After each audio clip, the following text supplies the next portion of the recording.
তোমার ঘরের মধ্যে যে তোমার বোন ফাতেমা রয়েছে, সে নবীর কালিমা পড়ে মুসলমান হয়ে শুধু মুসলমান হয়ে সীমাবদ্ধ করে নাই, তার ঘরের মধ্যে নবীর কোরআন যে আল্লাহ নাজিল করেছেন ওই কোরআন খানা ঘরের মধ্যে তেলাওয়াত করে। হযরত ওমর ডাক দিয়ে বলেন, ভাই না ইনশাআল্লাহ নবীর কথা নামবো না, আমি আমার বোনের ঘরের মধ্যে যাবো, দেখবো আমার ঘরের অবস্থা। বোনের ঘরের মধ্যে গিয়ে ডাক দিয়ে বলবে, ঘরের আওয়াজ শুনতে তেরি বোন তাড়াতাড়ি কোরআন খানা লুকাইয়া দরজা খুলিয়ে ডাক দেবে, ভাই ওমর এই গভীর রাতে কেন আমার বাড়িতে এসেছো বলে জানো না?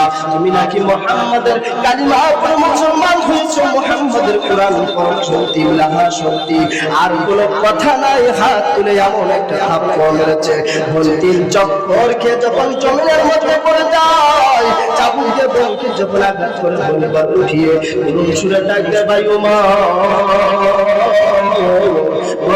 তুমি যে মায়ের গর্ভের মধ্যে ছিলা, আমিও তো মায়ের গর্ভের মধ্যে ছিলাম। ভাই ওমর এক মায়ের গর্ভের পেটের মধ্যে থাকলাম, কোনদিন তো আমার গায়ের মধ্যে তুমি হাত উঠাও নাই। বলে বল হ্যাঁ, তোমার হাত উঠাইও তুমি বড় আদরের বোন।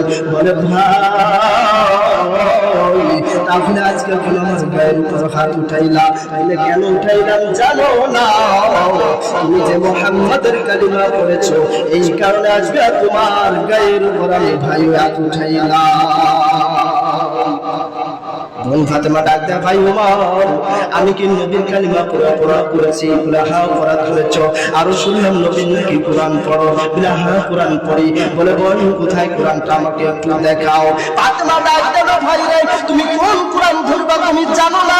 মুসলমানের এমন একটা কোরআন যে কোরআনটা না পাক অবস্থায় কখনো ধরা যায় না, এই কোরআনটাকে ছোঁয়া যায় না। ভাই ওমর যদি কোরআনটাকে দেখতে চাও, কোরআনটাকে যদি ছুঁইতে চাও, কোরআনটাকে যদি হাতে নিতে চাও, ভাই এক নম্বর হলো তোমাকে পবিত্রতা অর্জন করতে হবে। বলেন সুবহানাল্লাহ। আল্লাহ রাসূল শুয়ে আছেন ফুলের বাগানে, নবীর নাম শুনি কানে, তারে দেখিনি জীবনে, নবীর নাম শুনি কানে, তারে দেখিনি জীবনে। বলা যাবে না, বলা যাবে না, বলেন আমার সাথে। আল্লাহ নবী শুয়ে আছেন ফুলের বাগানে, নবীর নাম শুনি কানে, তারে দেখিনি জীবনে, নবীর নাম শুনি কানে, তারে দেখিনি জীবনে। ওরে আকাশের পাখি কেন করা ছোটা চুরি, আকাশ তাকিয়া বুঝি